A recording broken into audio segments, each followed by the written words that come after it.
Let's talk about compensation, not concessions, compensation.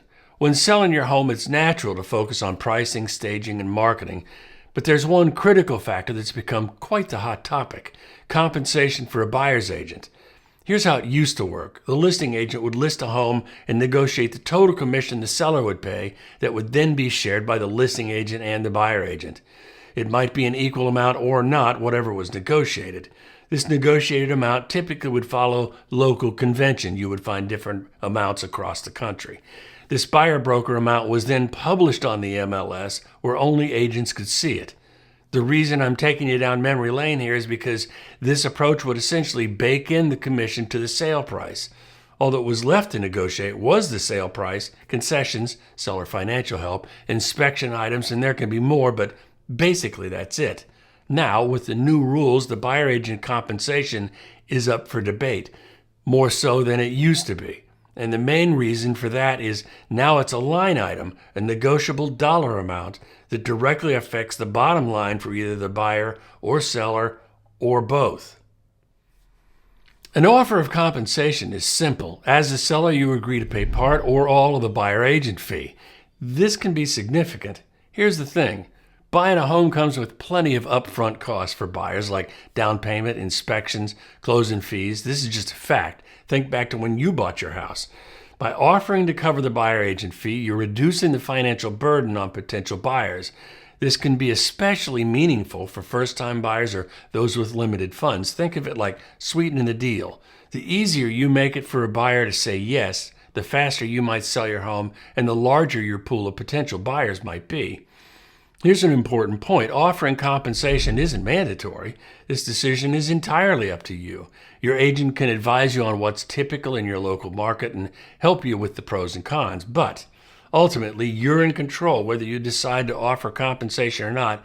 It's about aligning this choice with your selling strategy. In a buyer's market, offering help may speed things along. In a seller's market or a particularly unique property, you may not need to offer anything at all.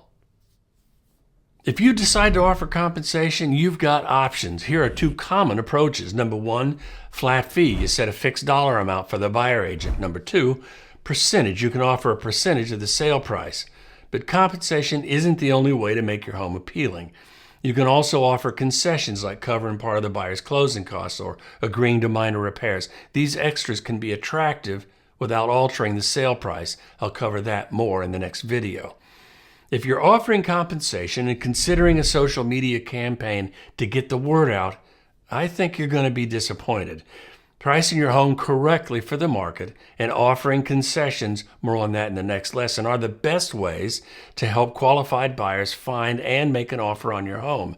Here's the reason I say this. Social media advertising is total hit or miss. I mean, how many times have you been scrolling through Instagram or whatever and stop dead in your tracks and say, that's it, this is the one, about a house you saw, and then went out and bought it? Rarely, if ever.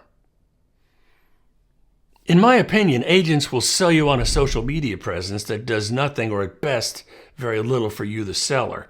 But it will bring buyers to the agent. That's the reason they do it, not for you, but for them. It's a lot like open houses.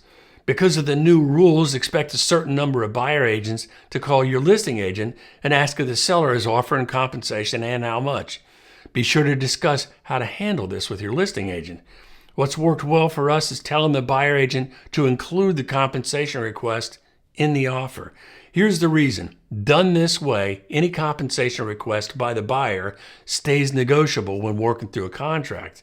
If you instruct your agent to state a certain amount when an agent calls, you're setting an expectation on a dollar amount you may want to adjust depending on what the offer turns out to be. And if you do tell them a number and then change it when the offer comes in, the buyer will feel cheated and likely back away from the deal, and honestly, I can understand that. We are finding the words, the seller is willing to help, please just make your request in the offer, keeps things moving.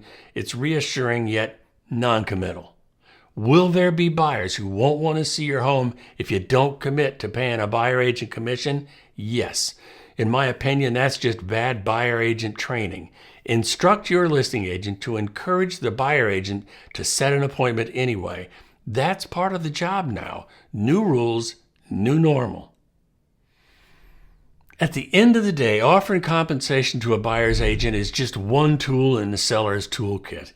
It's not a one-size-fits-all solution, but when used strategically, it can make your home more appealing, help you stand out, and even speed up the sale.